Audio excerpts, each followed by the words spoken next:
Okay, let's review what we covered last time, and then we'll move on from there.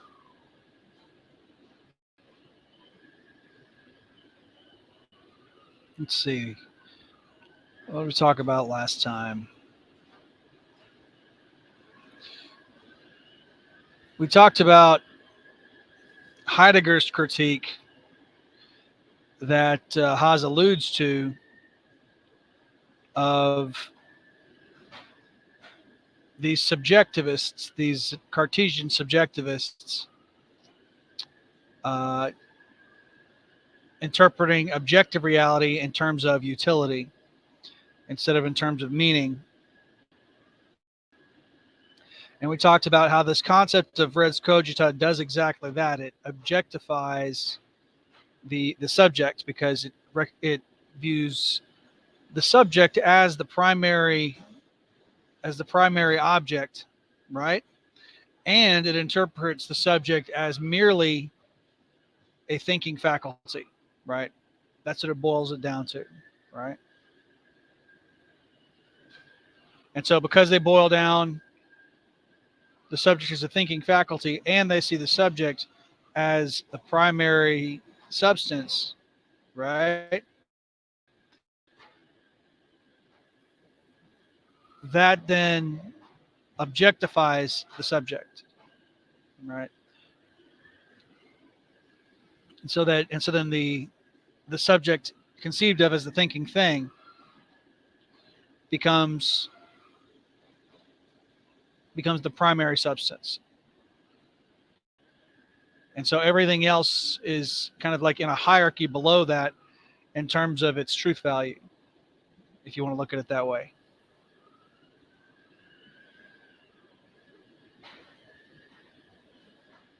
Okay. Then we went back to this idea of design helping to resolve the subject object problem that Cartesianism causes in the West, right? Because design cuts across beings, or rather, it cuts across subjects, design being itself. So it's something that is participated in by beings or by subjects. So it's not the subject itself, and it's not the objective reality itself. It's that relationship over time that individuals have with objective reality.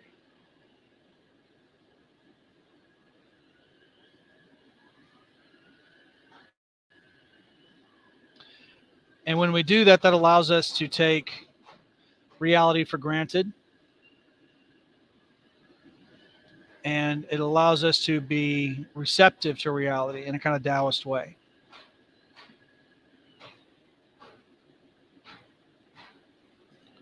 Right?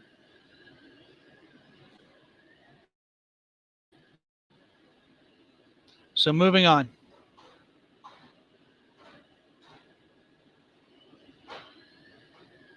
If I can get Twitter to cooperate with me.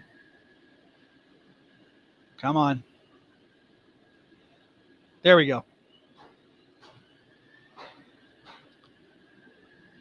Man, what is going on with this? Typically, Marxists try to resolve antinomy of sociality, either the sum total of individual subjects or a collective subject individuals are a part of, by just grotesquely defining it as a complex of relationships between individuals too numerous to ground in anything definite. Oh, excuse me. It's been a long week. I apologize. I've worked. I know this is an aside, but I've worked about 90 hours this week. It's been a rough one. I think I've gotten an average of 5 hours of sleep a night. Um,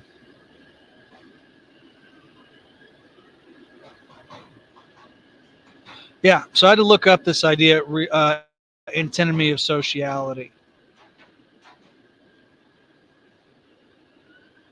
And it's the contradictions, oppositions, and tensions inherent in the norms and values through which society regulate or seek to regulate themselves and continue their existence. So basically,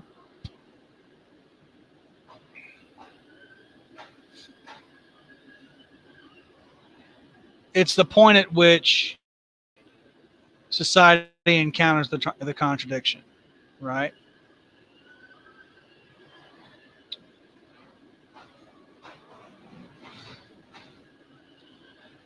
And so what he's saying is that Marxists basically don't want to confront the process of society encountering the contradiction, right? They kind of write it off as being too complex and too numerous to ground in anything definite. So they don't want to be concrete about it. They want to be able to be vague about it. The concept of Dasein, properly speaking, does not necessarily even imply individuated identity, let alone a grouping of individuals, but a more fundamental and antecedent background from which individuals require distinction, place, and identity within a world. And we kind of described that a little bit when we were talking about Lacan, right? So before a human being even conceives of themselves as an individual, they're already part of Dasein. That's why they're able to recognize their mother in the mirror. So they already have this relationship with being where they can recognize objects. They have a relationship with being. And this is prior to them even having a concept of themselves as being individuals, right? And they acquire that through their interaction with Dasein. Because again, going back to the mirror stage, the mother holds the child up to the mirror. The child recognizes the mother and begins to learn the mother tongue, and then seeing himself as a distinct part within that being, that's how he then acquires his individuality. That's where he acquires his ego and rational faculty and linguistic faculty, right? So all that to say that Dasein is prior to individualism, or individuation, I should say. Individuation requires Dasein in order to take place in the first place.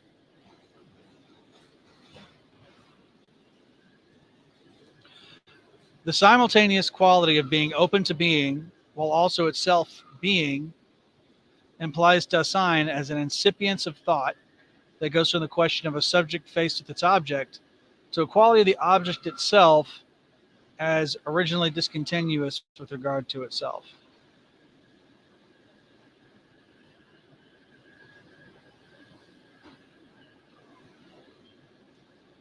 Okay. I read through this, and yet I still need, I'm doing a double take on this one. That's a very complicated sentence. So I'm going to read it again. The simultaneous quality of being open to being. Okay. So let's break it down phrase by phrase. And I'm doing this for my own understanding as well as yours.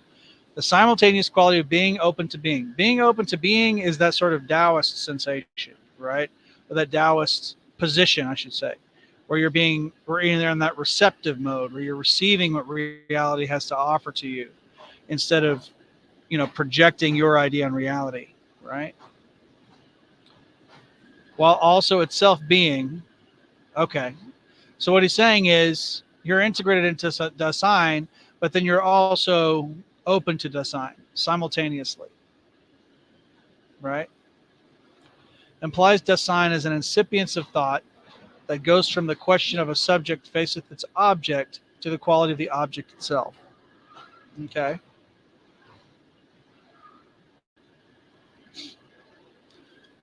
So basically, Dasein is the emergent, is basically Dasein is something like a shared unconscious, right? A shared unconscious or a shared preconscious, where thoughts rise up out of it, right? Prior to the individual. Because then that goes back to actually, you know, when I was studying depth psychology and philosophy, I recognized that there were actually really robust connections between Heidegger, Lacan, and Jung. And for some reason, I don't see a lot of people connecting Jung and Heidegger, but the connection is there. And this is a great example of that, right?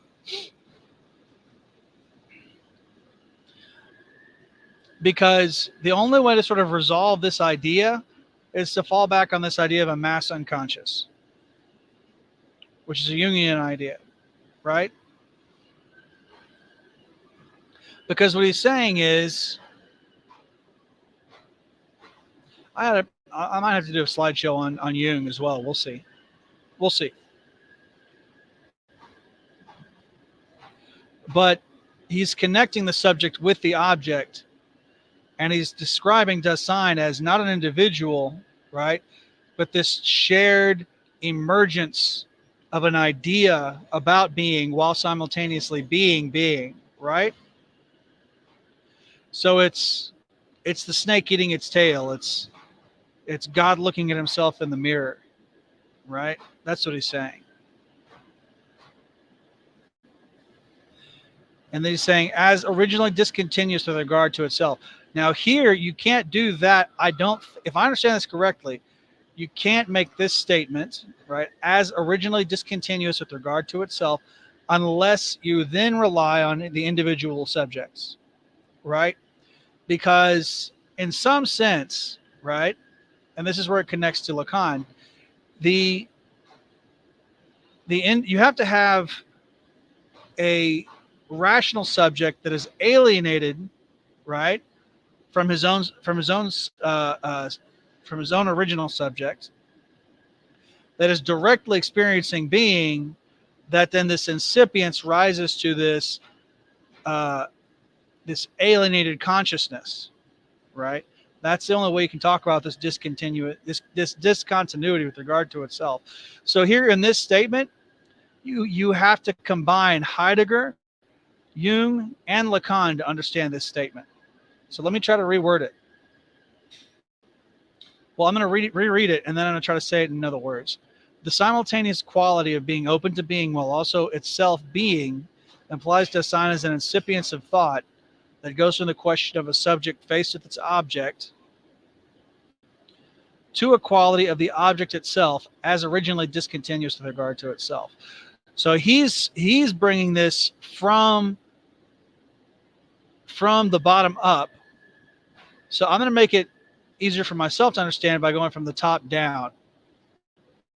So you have an individual who's alienated from himself, and ideas arise from his unconscious through his preconscious to his conscious thought from his alienated self that became alienated through his consciousness and through his change of thinking from being the internal syntax of direct experience to being the linguistic syntax of his mother tongue. But that alienated self is part of the mass unconscious. And so this person is simultaneously his conscious self and his alienated unconscious. And so by having these emerging incipient thoughts about reality, he's actually looking at his larger unconscious self, which is connected to the wider reality. Right? And so he's bridging the alienation from himself through his participation in Dasein. That's how I understand that.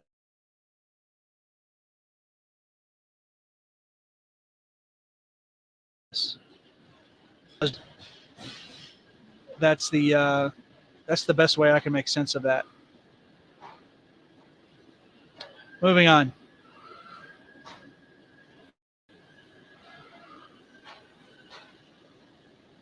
A Dasein is already immersed within a world and is a grounded existence.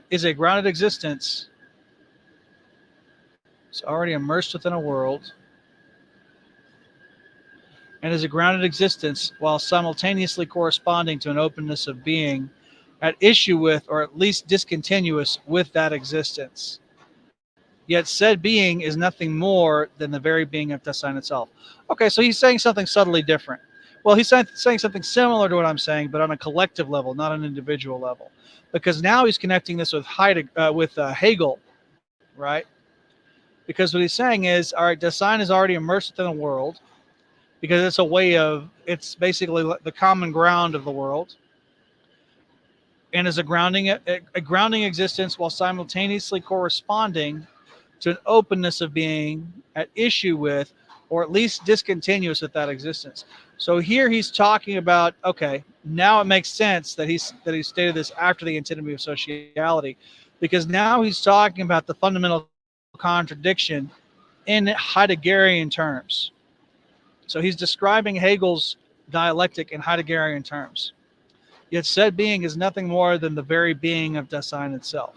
So what he's saying is, so he's expressing this idea of uh, thesis, antithesis, and synthesis in in terms of Dasein, right? So Dasein is thesis, right? It's already immersed in a world, and it's a grounded existence, while simultaneously corresponding to an openness of being.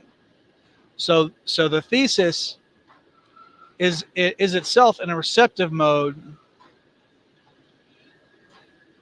which then leads it to being discontinuous with the existence that it's immersed, that it's grounding, right? And once that happens, then Dasein becomes the antithesis, right? Yet said being is nothing more than the very being of Dasein itself, right? And so then you have this sort of return to a synthesis, right? This ontological difference between a world of beings and being as such is not antagonistic, since being merely discloses itself, implying not that it is at odds with the world, only given privileged significance in the way it reveals itself to Dasein in contrast to beings. Okay.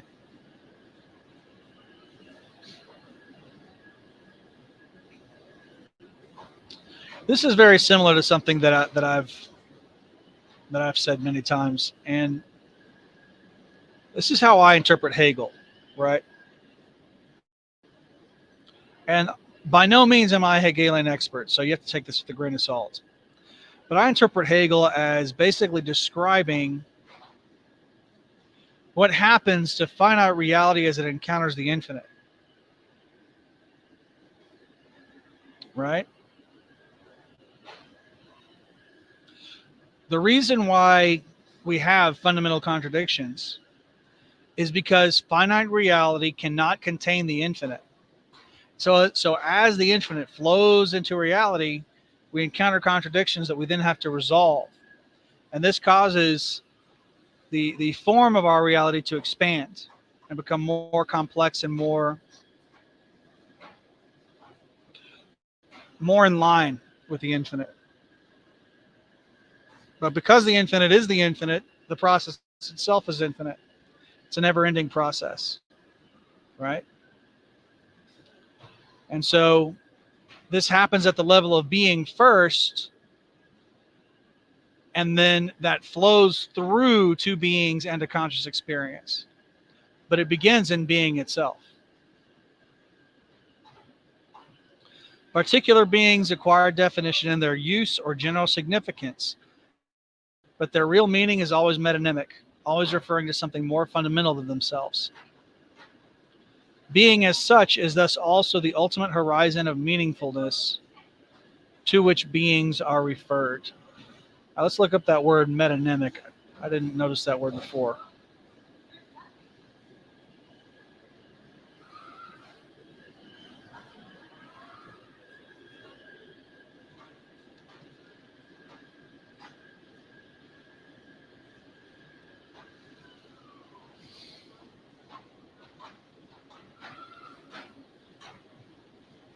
The substitution of the name or of an attribute or adjunct for that of the thing meant. For example, suit for business executive, or the track for horse racing.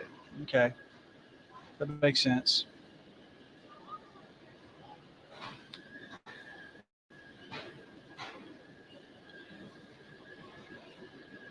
So it's basically a reference to the symbol of something, right? Something like that.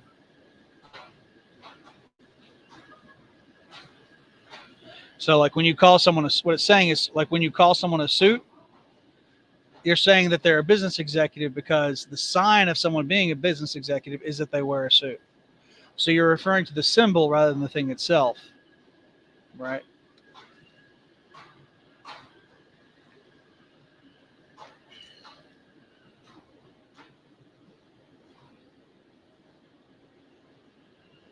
Okay, so now the statement makes more sense. Particular beings acquire definition in their use or general significance, just like a suit acquires significance because it's being worn by an executive as a symbol of his status and his role, right? Okay. Their real meaning is always metonymic, always referring to something more fundamental than themselves. The more fundamental thing being the executive, themselves being the suit. Being as such is thus also the ultimate horizon of meaningfulness to which beings are referred, right? So the nature of the executive changes before the form of the suit changes, right?